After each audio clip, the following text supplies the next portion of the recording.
Hello, welcome to episode 6 of Learning the Drum. This is week 9. I'm your host, Adam Tevlin, and last week we talked about the review of 8/8/16 and how that incorporates into our first rudiment that we learned, which is the single stroke roll.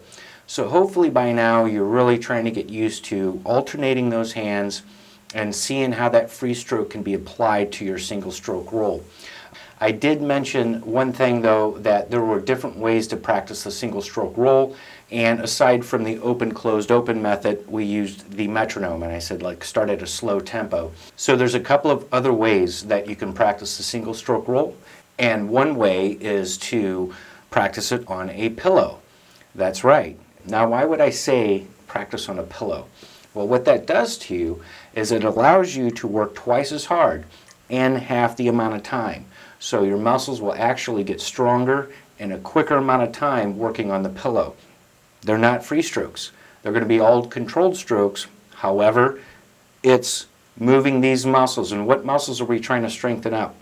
You can see in my wrists, if I'm moving my hand up and down, you can see the different muscles. Possibly, I don't know if the camera can get that or not. Maybe in here. Okay, I'm not that muscular of a person, but that's one set of muscles that we're going to be strengthening up. And another set of muscles are the finger muscles. So wrist and fingers are very important when it comes to drumming. And you can see as I move my fingers, okay, you can see the different muscles in there. So you will need to strengthen up those two sets of muscles, and a great way to do that is to play it on the pillow, because we're taking away the bounce of the drum. We're not actually feeling that rebound or the free stroke, and so that forces us to work our muscles twice as hard, okay? And the whole key thing as far as speed, when you get faster, is that your muscles actually have to keep up with the rebound. And so it's not necessarily that you're not able to play that quickly. Sometimes it has to also do with making sure that you're able to keep up with that type of energy that the drum's given back to you. So we're going to need a pillow. We can do that special clap again if you want. Is it getting too stale or corny? Here we go. Remember, it's 1 and 2 and 3. Ready? Here we go. 1 and 2 and here we go. And 1 and 2 and 3. Hey! All right. The ideal pillow to grab is the oldest, most crusty, nasty, dead, no fluffiness to it type of pillow. If you get too much of a fluffy pillow, what's end up going to happening is that you're not going to really get much of a sound, and it's just going to get a little sloppy. If you have a dead pillow like this one, my wife's going to laugh at me because it's the pillow that I actually sleep on, but it's not that crusty. But it is somewhat of a dead pillow, okay? As you can see that there's no rebound. So they're all controlled strokes when you're going to do this. I would do it open, closed, open, and I can also do it with the metronome. Open, closed, open will sound like this.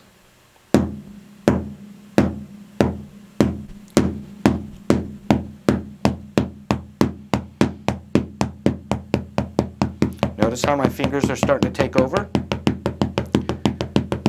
And because of the centripetal force of the stick swinging back,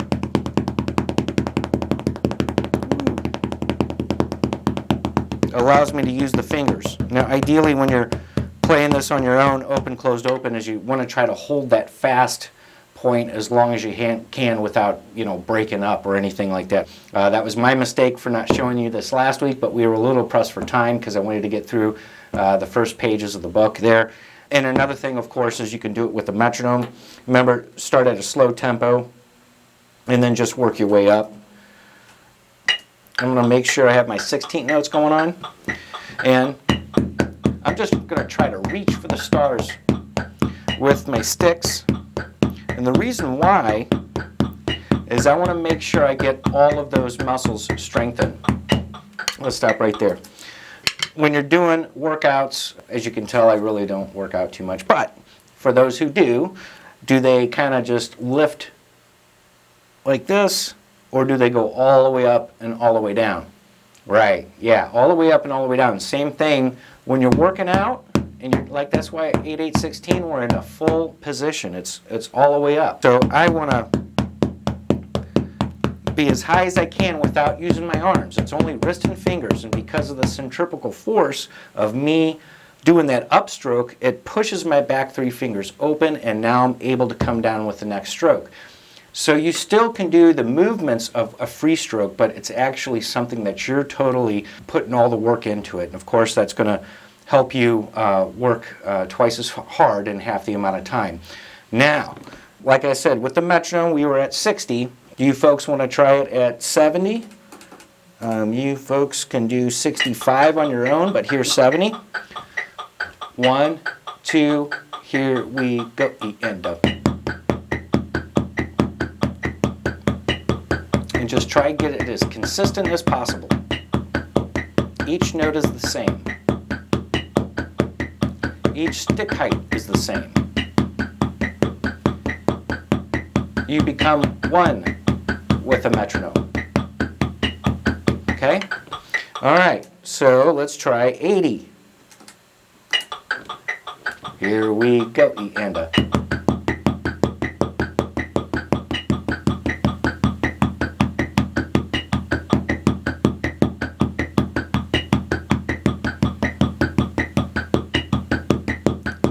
Okay? And again, you want to go ahead and just incrementally bump it up either 5 or 10 beats per minute. I still encourage to do the open, closed, open method, whether with or without the pillow, because again, that's going to give you the whole gamma of what it feels like to play in all those different speeds, okay, or those tempos. So anyway, we're going to have to get rid of the pillow because I want to show you another way to work on the single stroke roll, and it's going to really help out your fingers. We're going to have to clap this away. Here we go. Ready? 1 and 2, and here we go. And 2. Hey, all right. So another way to practice the single stroke roll is by turning the sticks around and playing on the meat part of your forearm. Now, why would I do that? Well, you'll find out here in just a sec, but you want to make sure that your forearms are parallel to the ground. As you can see the side angle there. Act like you're going to play the drum, and you're in your set position, making sure that your sticks are still at a 45-degree angle. You're still in the American grip. All you need to do now is just relax your fingers. So now we're in this position. You might have to move your legs like I'm doing. Now we're in this position, and you can play the single stroke roll backwards on your forearms. What is this going to do? How is this going to help you? It's going to help you with your fingers. Forearms parallel to the ground.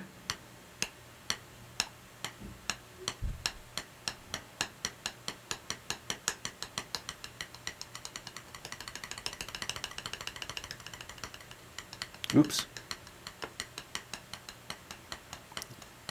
Not totally perfect, but we're perfectly imperfect. And if you make a mistake, that's okay. It's actually going to take you quite some time to get used to that, being able to play.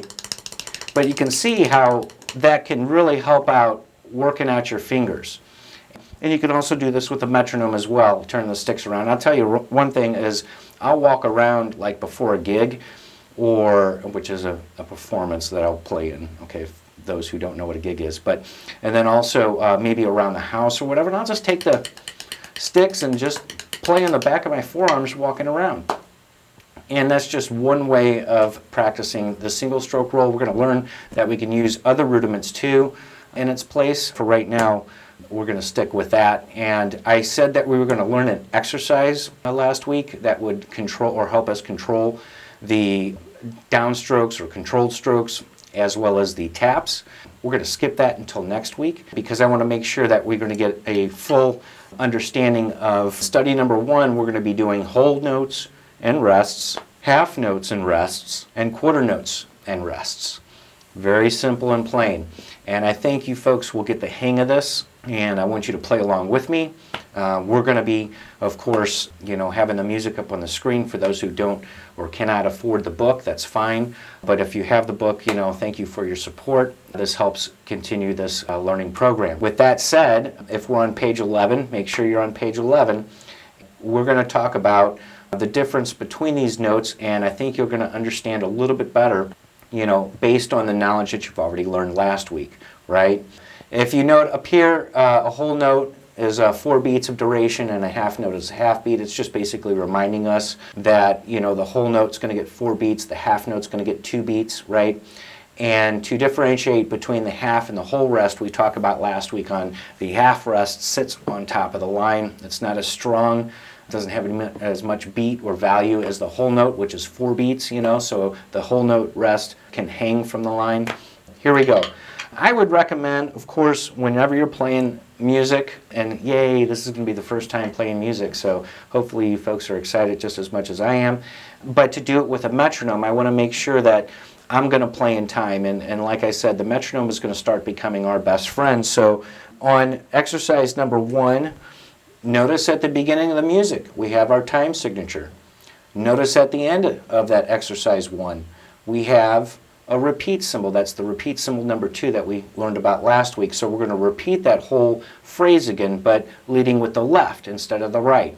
And the sticking in here is just right, left, right, left, right, left. Completely, it's called alternate sticking actually, is when you're going from right to left, no matter what.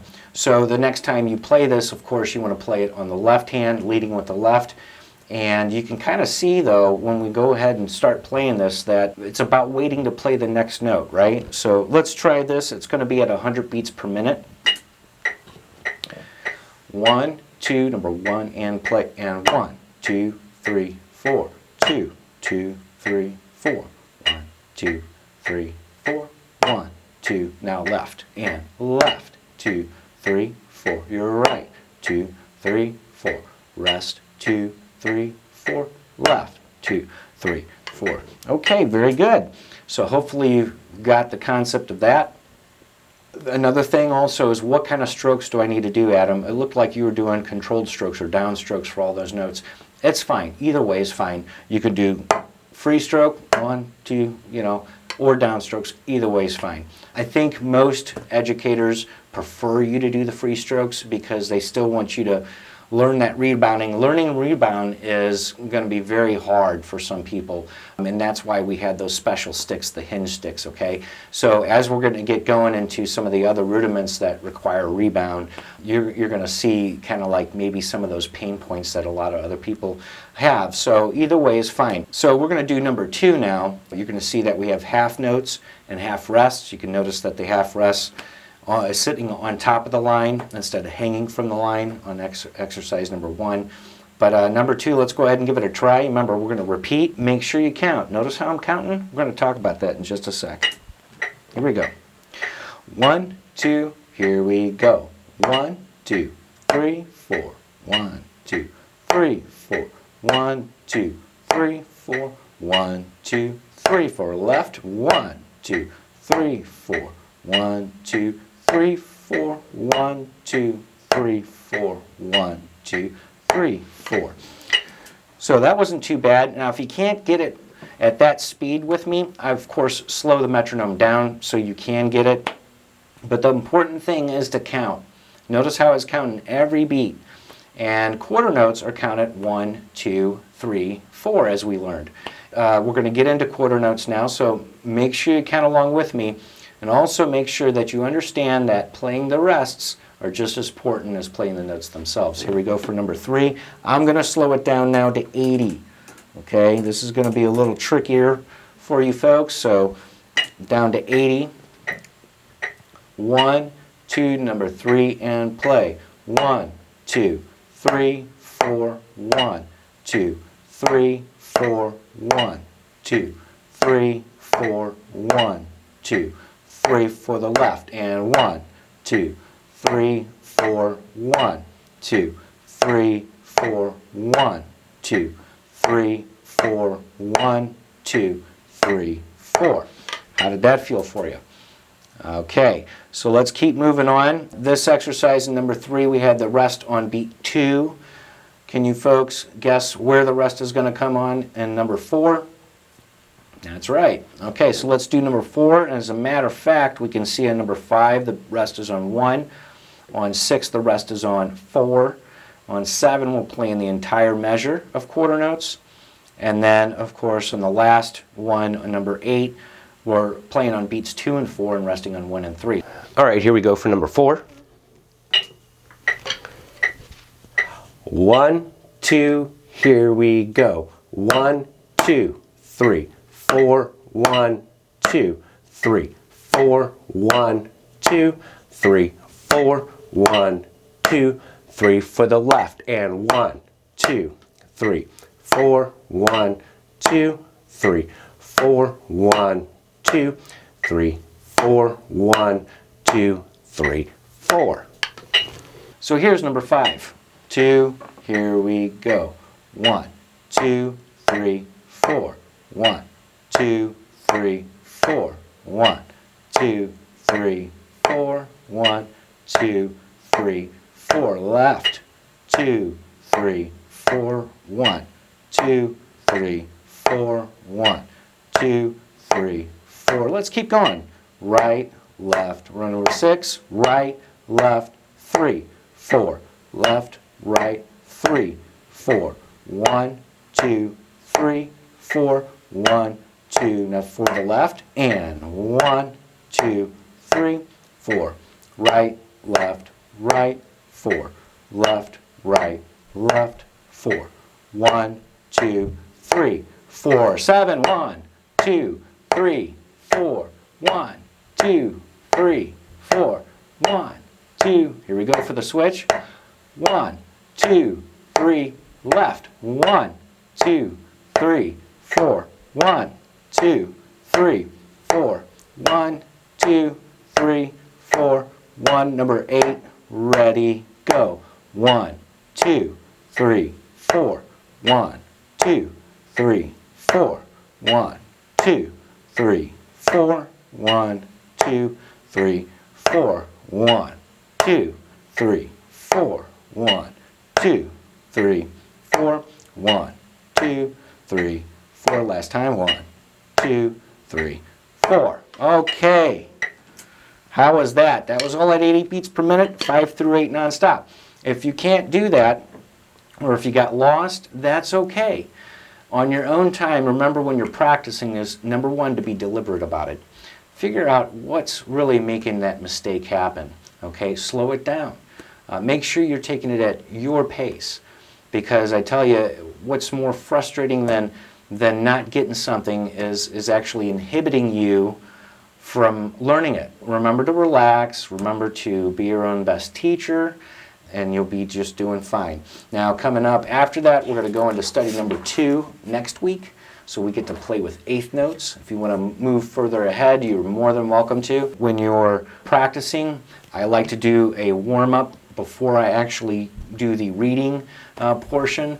Usually I start out with 8-8-16 on my practice routine, and you know, like any athlete or any person that's physically trying to do something better, that a good workout routine or a good practice routine would be very, very helpful for you. And that way I'm just loosening up my wrists. I also end with 8-8-16 because that's kind of like a cool down. So again, I challenged my muscles, I've gotten them stronger hopefully, and the last thing that I'll do is 8 on the hand. And at the very end, it's like I'll start fast and then I'll get back to my slowest point and just feel it all throughout my wrists, and it's actually really, really nice to do. So remember that that 8-8-16 transfers over into your single stroke roll. That's another thing that you're going to need to practice. Remember to start slow and then work your way up with and without the metronome. Also to do it on a pillow. That's right. You can do this while you're watching TV. As long as you're making the correct moves and everything, you can do this while you're watching TV.